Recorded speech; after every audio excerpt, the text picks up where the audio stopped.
Equation we have to show that कि prove that every first degree equation in x y z always represent a plane. हर first degree plane को represent करती है। तो हमने माना कि a x plus b y plus c z plus d first degree equation है। अगर मुझे ये शो करना है कि प्लेन है, तो डेफिनेशन के हिसाब से मुझे क्या शो करना चाहिए कि अगर कोई दो पॉइंट्स इसी के सरफेस पे ले लूं, तो उनको ज्वाइन करने वाली लाइन के ऊपर अगर एक तीसरा पॉइंट है आर, तो वो भी इस प्लेन की इक्वेशन को सेटिस्फाई करता हो, वो भी लाई करता हो। तो हमने क्या लिया, पी और क्यू ले लिया, be any two points on the surface. First point अगर लाई करता है तो उससे एक इक्वेशन, सेकंड लाई करता है तो उससे एक इक्वेशन बना ली। अब हम मानते हैं let R is another point. तो आर इसको किस रेशियो में बांट रहा है, हमने ये मान लिया कि लैम्डा रेशियो 1 में बांट रहा है। Late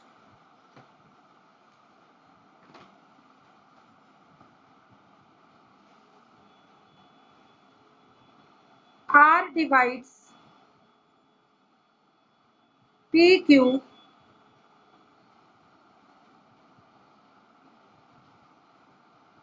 in ratio lambda ratio 1। हमने ले लिया R divides PQ की बजाय ऐसे लिख दीजिए line joining P and Q in ratio lambda ratio 1। हमने मान लिया R PQ को लैम्डा रेशियो 1 में डिवाइड करता है। अगर R PQ को लैम्डा रेशियो 1 में करता है तो what are the coordinates of R using section formula.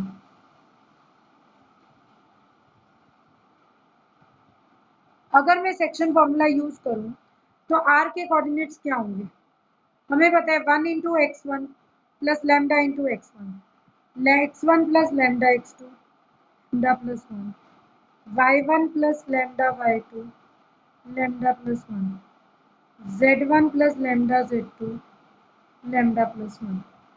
अब R को भी क्या करना चाहिए, सेटिस्फाई करना चाहिए इक्वेशन 1 को। कब करेगा, now R satisfies equation 1 if a into x1 की जगह ये पॉइंट, b y की जगह y1 plus lambda y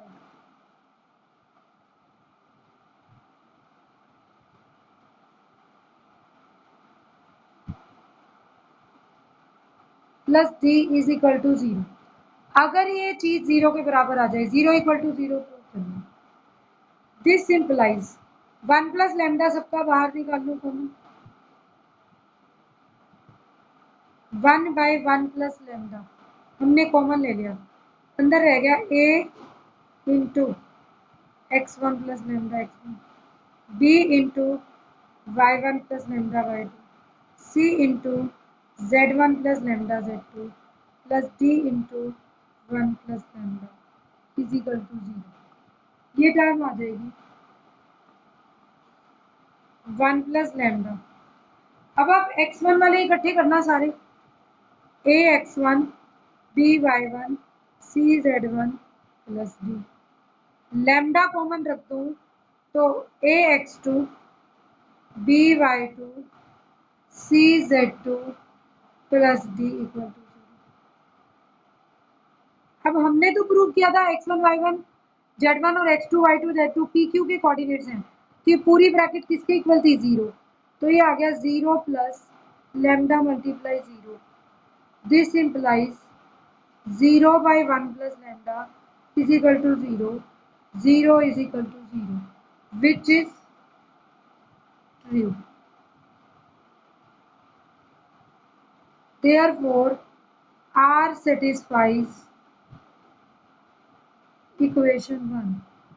Now, R is any arbitrary point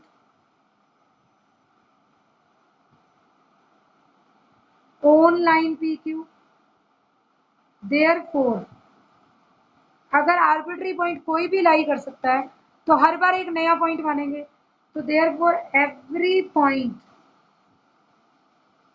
of line PQ lies on surface represented by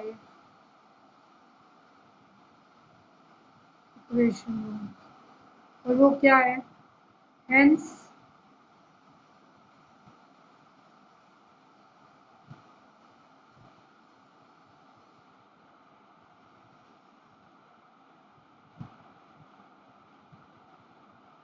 तो ax plus by plus cz plus d equal to 0 is general equation of plane. ये equation plane की general form आ जाएगी। ठीक है, अभी तक हमने स्ट्रेट लाइंस की इक्वेशंस की थी, अब प्लेन्स की इक्वेशंस करेंगे। फर्स्ट आपने सीखी है general equation.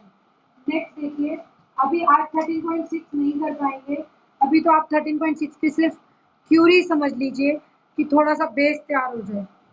Equation of plane,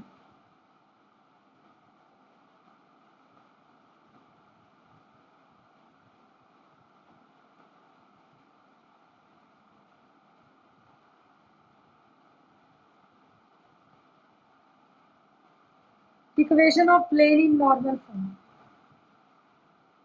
normal form में इक्वेशन ऑफ प्लेन कैसे लेते हैं? अब नॉर्मल फॉर्म का मतलब क्या है? Find the equation of plane where p is the length of perpendicular. ये कब किस सिचुएशन में निकालते हैं? To find equation of plane where p is length of perpendicular from origin to the plane.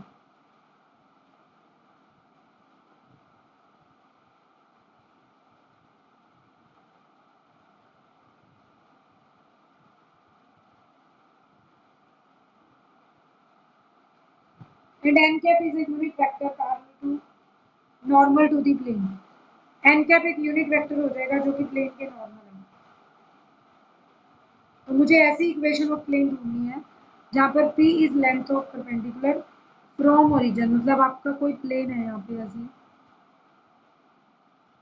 ठीक है, कोई प्लेन दिया हुआ है, यहाँ ओरिजिन है,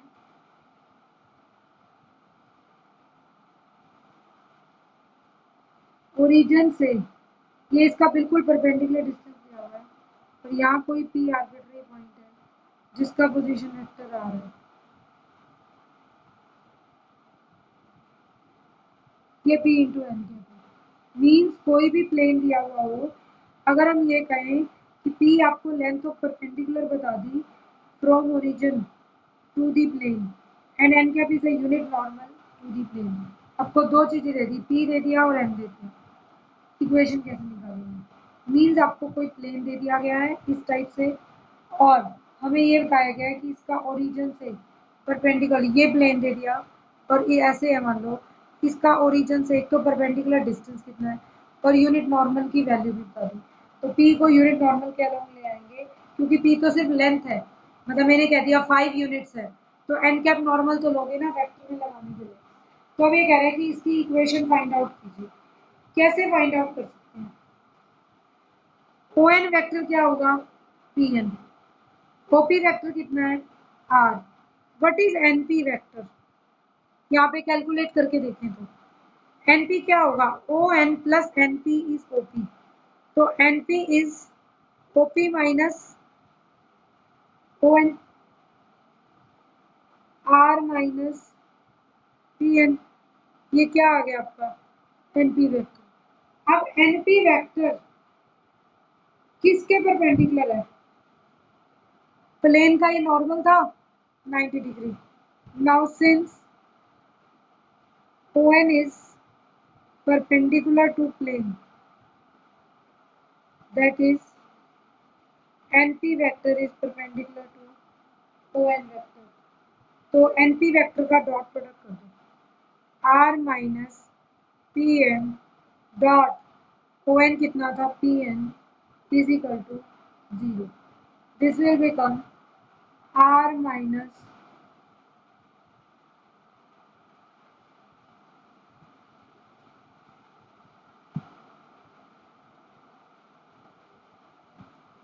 हमारे पास ये दो कंडीशन बनेगी, या तो ये पूरा डॉट प्रोडक्ट p तो कॉमन आ जाएगा, कॉमन आ जाए तो आइदर p इज 0 और ये डॉट प्रोडक्ट इज 0। p तो स्केलर था, बाहर निकाल दिया। डॉट प्रोडक्ट ही 0 होगा क्योंकि स्केलर p तो 0 है ही नहीं, वो तो कुछ डिस्टेंस गिवन है, तो P इज नॉन जीरो, तो R minus p n cap. इसको दोबारा लिखे बोले तो R dot n cap minus p into n cap dot n cap is equal to zero. यहाँ से एक रिजल्ट बनेगा, देखिए R dot n cap minus p equal to zero. ये n cap dot n cap क्या बन गया, n cap dot n cap is magnitude n का स्केयर, और यूनिट वेक्टर का मैग्नीट्यूड 1 होता है because n cap is unit vector. तो r dot n cap minus p, तो दिस सिंपलाइज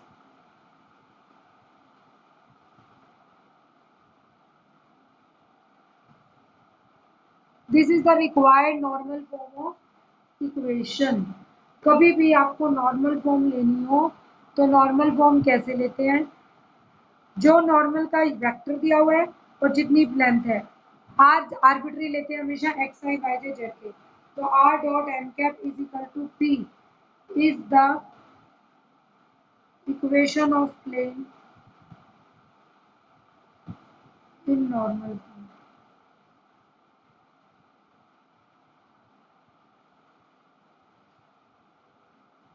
कार्टेशियन टाइप इसका क्या हो जाएगा, आप कह देंगे आर की जगह तो x i y j z की, एंड नॉर्मल क्या हो जाएगा l i m j n k और इज इक्वल टू पी। तो इक्वेशन बन जाएगी आर की जगह x i y j z के l i n j n, तो दिस इज एल एक्स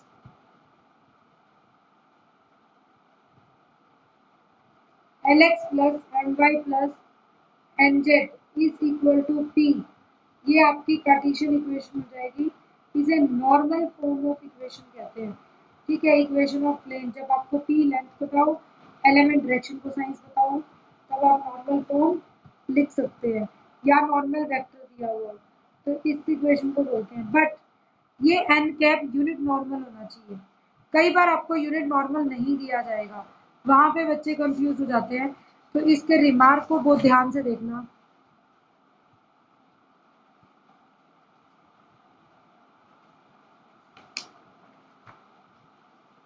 इसके रिमार्क को देखो बेटा, कभी कभी हमारे पास ये वेक्टर ऐसा नहीं होगा।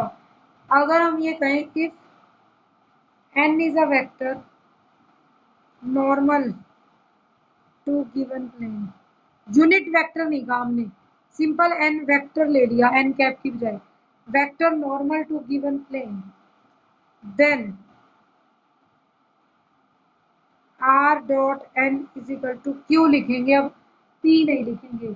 p कब बनेगा, जब हम r डॉट n को n के मैग्नीट्यूड से, q को भी n के मैग्नीट्यूड से, दिस इम्प्लाइज r डॉट या n कैप बन जाए फिजिकल टू p लिख दें, वेयर p कब बनती है q डिवाइडेड बाय n का मैग्नीट्यूड। तो आपको ये बहुत जरूरी है चेक करना, r के साथ यूनिट नॉर्मल है या सिंपल वेक्टर है। नॉर्मल नॉर्मल वेक्टर है और इसकी स्केलिंग हेडिंग 1 नहीं बन रही तो ये यूनिट नहीं है, फिर आप डिवाइड करके तब बताएंगे perpendicular distance from origin.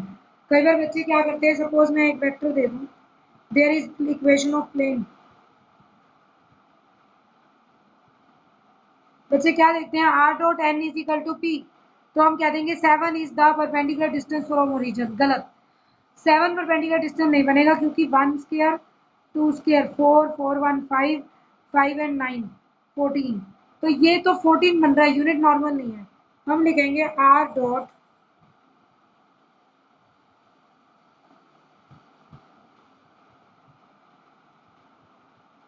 This implies r dot 1 by root 49 2 by root 14